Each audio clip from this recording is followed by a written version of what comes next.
Bonjour à tous. Donc voilà, on est parti pour la deuxième vidéo sur mes 5 années où j'ai rien fait. Donc où c'était compliqué mentalement, où voilà, j'ai eu des soucis. Donc voilà. Euh, on va partir sur cette deuxième année où je devais donc partir à Madrid. Et voilà, donc on est parti, on y va. Donc voilà, donc mon père il conduit toute la nuit pour arriver à Madrid. Oh, mes parents, je les remercie, c'est des amours, franchement. Merci d'avoir tout fait pour moi. Franchement, merci. Franchement, j'ai pas toujours été un fils modèle et tout, je vous ai pas toujours rendu fier, mais je vais le faire. Je vous jure que je vais le faire et je suis en train de le faire. Et j'y travaille. Du coup, l'argent, je vais vous le rendre, tout l'argent. Mais du coup, mon père, il m'emmène à Madrid et tout, donc on part et tout. Donc j'étais inscrit dans une école privée, mais en parallèle, j'avais fait la demande pour aller dans une école publique. Pourquoi? Parce que les écoles privées, c'est du business, c'est très très très très très très cher, donc j'aurais dû m'endetter en fait. Donc moi, je voulais pas m'endetter. Donc j'avais fait cette demande dans cette école privée où c'était sûr que j'étais pris et où donc j'allais pouvoir faire des équivalences et avoir un cursus allégé en fait. Et après j'avais fait la demande dans une école publique de la banlieue de Madrid, ça s'appelle Alcalá de Henares. Et donc voilà, on part à Madrid, on loue un Airbnb, enfin mon père loue un Airbnb pendant 2 jours pour trouver un appart, pour essayer de trouver un appart. Non, pendant 4 jours je crois, je me souviens plus. Du coup, on arrive, on se pose, on commence à chercher un appart et tout. Impossible de trouver. Donc là, il faut savoir que moi, je suis arrivé à Madrid le 1er septembre. Donc c'est tard pour chercher un appart. Mais j'avais pas le choix. Je devais travailler avant pour essayer de payer un peu les frais de scolarité, payer ce que je pouvais payer. Et voilà quoi. Et du coup, il s'est passé que au bout des jours que mon père avait prévus, on n'a rien trouvé. Donc une solution, c'est que moi je reste et que je cherche de mon côté en fait. Du coup, on parle avec mon père, on se concerte et on se dit bon bah on va partir sur cette idée-là. Donc moi j'ai pu réserver un Airbnb pendant 2 semaines chez une meuf et tout dans le centre de Madrid, du coup tranquille et tout.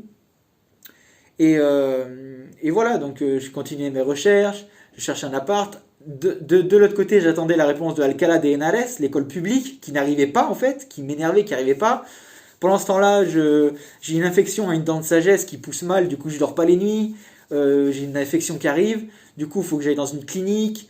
Je me débrouille, voilà, je fais les trucs, j'essaye de faire les papiers parce que, excusez-moi, j'essaye de faire les papiers parce que voilà, en Espagne, il faut savoir que quand tu veux louer un appart, ouvrir un compte bancaire, souscrire un abonnement téléphonique, souscrire un abonnement internet, il faut le NIE. Le NIE, c'est une carte qui fait partie, enfin, une carte qui te répertorie parmi les étrangers qui occupent le territoire, en fait. Du coup, ça veut dire que voilà, tu es présent sur le territoire et voilà. Sauf que pour le NIE, en fait, il faut prouver que tu fais quelque chose sur le territoire. Tu peux pas y aller sans rien et demander le NIE à la police comme ça, en fait. Bon, du coup, je me débrouille, j'obtiens le NIE. Voilà, j'essaye de trouver un appartement et tout. Et voilà, impossible de trouver un appartement. Genre, au bout de 2 semaines et tout, je commence à paniquer et tout. Au bout d'un moment, je reçois quand même la réponse de Alcala qui est négative. Donc l'école publique me dit non, on ne veut pas vous accepter. Donc c'est parti pour l'école privée. Seulement les cours, ils commencent, mais moi j'ai pas d'appart. J'ai pas d'appart, j'ai rien. Du coup, je dors une nuit, je pars de l'Airbnb à la fin, au bout de 2 semaines. Je prends une chambre d'hôtel et pour dormir.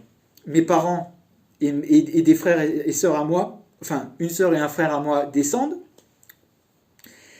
Et on est parti pour rechercher un appartement ensemble. Vous imaginez, mon père est descendu, il est remonté, il est redescendu avec ma mère et une frère et un sœur, et une frère et une sœur, un frère et une sœur, pardon. Excusez-moi, je dis n'importe quoi. Et ils ont recherché encore une fois un appartement avec moi pour m'aider. Vous imaginez ce truc de ouf? Truc de ouf. Franchement, si vous voyez la vidéo, je vous la verrai jamais, mais je vous aime. Du coup, on commence à chercher un appart et tout, voilà, on trouve pas. Puis on trouve dans une agence, mais l'appartement est loin. Ça veut dire quoi? Ça veut dire que l'appartement il est à 20 km de Madrid. Il est dans la banlieue vraiment éloignée. Voilà. Donc moi je cherche, enfin, je veux dire, on trouve l'appart et le mec nous dit bah voilà, je peux vous le réserver 2 jours, mais au bout de 2 jours, il faut que vous le preniez en fait. Voilà. Sauf que moi, j'ai rien pour aller à l'école. Enfin, il n'y a pas de bus si tu veux. Ou si tu prends le bus, ça met 2h30 pour y aller. Tu vois? Du coup, j'ai pas le choix, il me faut une voiture. Bon, ben, on remonte dans ma ville natale en France, je récupère la voiture et je redescends.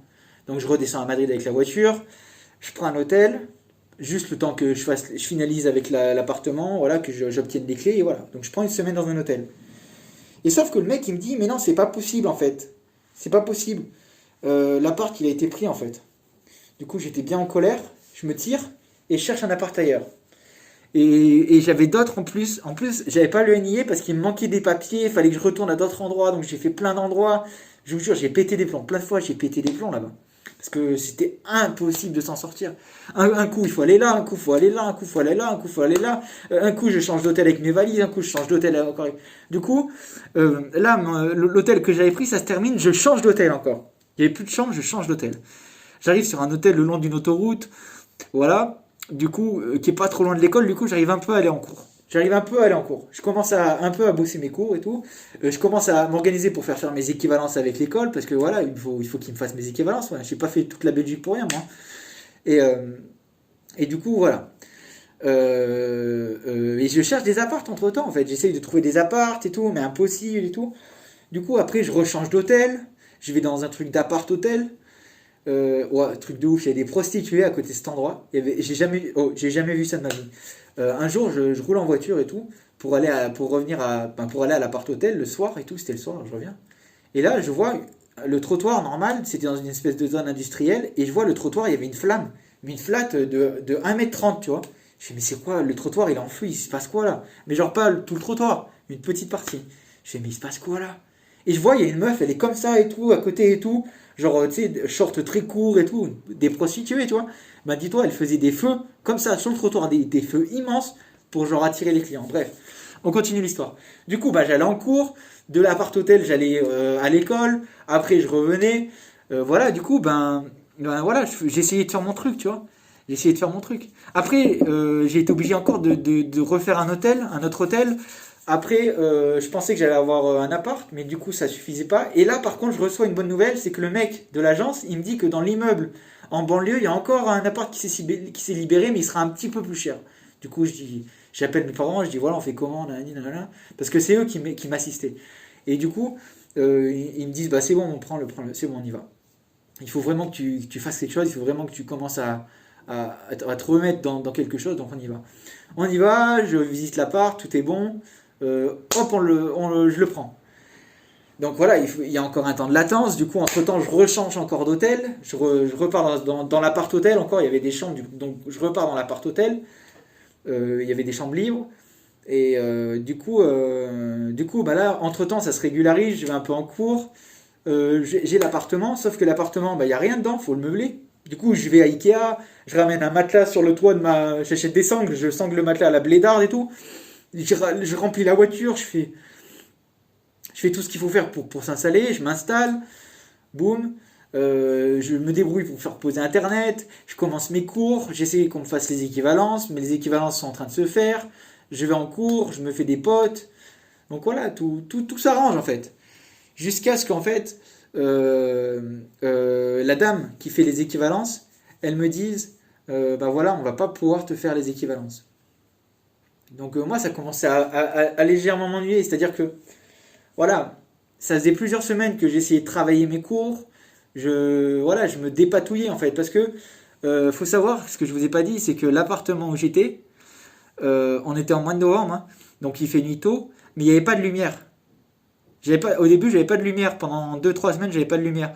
Du coup, ce que je faisais, c'est que je pouvais rien faire. Du coup, le soir, j'allais un peu à la bibliothèque, mais ça fermait tôt. Du coup, à 18 h, je partais dans Madrid. Et je rentrais à 23 h, puisque voilà, j'allais pas passer de 18 h à 23 h dans le noir, mon pote. Tu vois ce que je veux dire? Je sais pas ce que j'aurais fait. Avec une lumière portable, impossible. Du coup, voilà. Ce qui était un peu chiant aussi, c'est qu'il n'y avait pas d'eau froide. Ouais, j'ai jamais vu ça de ma vie. Il n'y avait pas d'eau froide. Du coup, tu te brûlais en fait. Tu te lavais, tu te brûlais, mon pote. Mais tu pouvais pas te laver en fait. Fallait vite se dépêcher, boum, et enfin, c'était un peu compliqué, tu vois. Bref. Du coup, oh, c'était pas la mort, hein. Je suis pas une princesse, hein. Mais du coup, c'était un peu galère, voilà, sans lumière pour bosser, je pouvais pas vraiment bosser. Du coup, elle me dit que les équivalences sont pas bonnes. Du coup, moi, ça commence à m'énerver. Je lui fais, mais comment ça, vous pouvez pas en faire? Et en fait, dans ces écoles privées, il faut savoir que eux, pour les équivalences, plus tu as des équivalences, moins tu as de crédits à valider. Moins tu as de crédit à valider, moins tu leur donnes de l'argent parce qu'un crédit, c'est égal à une somme d'argent pour eux. Et en gros, ils te font payer ton cursus selon le nombre de crédits que tu valides sur un cursus, en gros. Ça marche comme ça. Du coup, eux, ils ont refusé plein d'équivalences qu'ils devaient me faire et sans raison, en fait. Sans raison.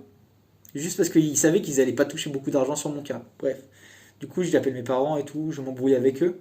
Je leur dis non, moi, c'est mort. J'ai pas fait ça pour rien avant, c'est mort. Je reviens, je remonte. Du coup, je redéménage. Alors là, je vous explique pas la galère pour redéménager.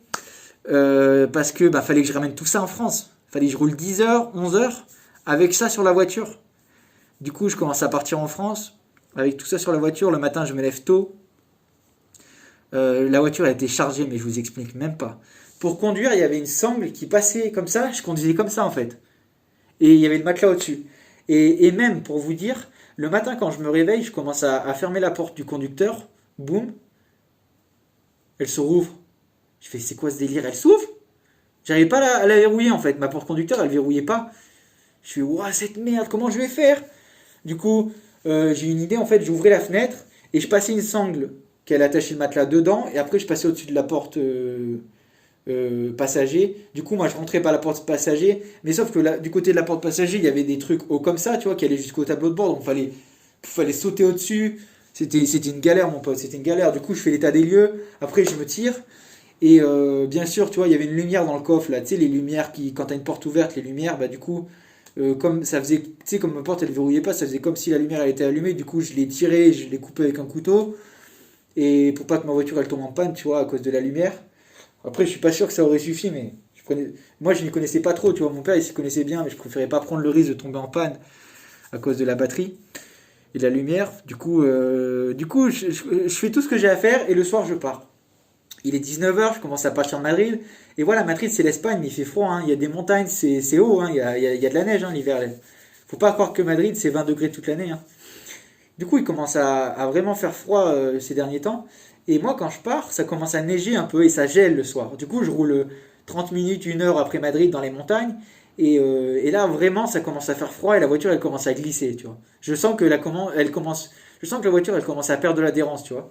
Du coup, je me dis, non, ça va pas, là. Ça va pas.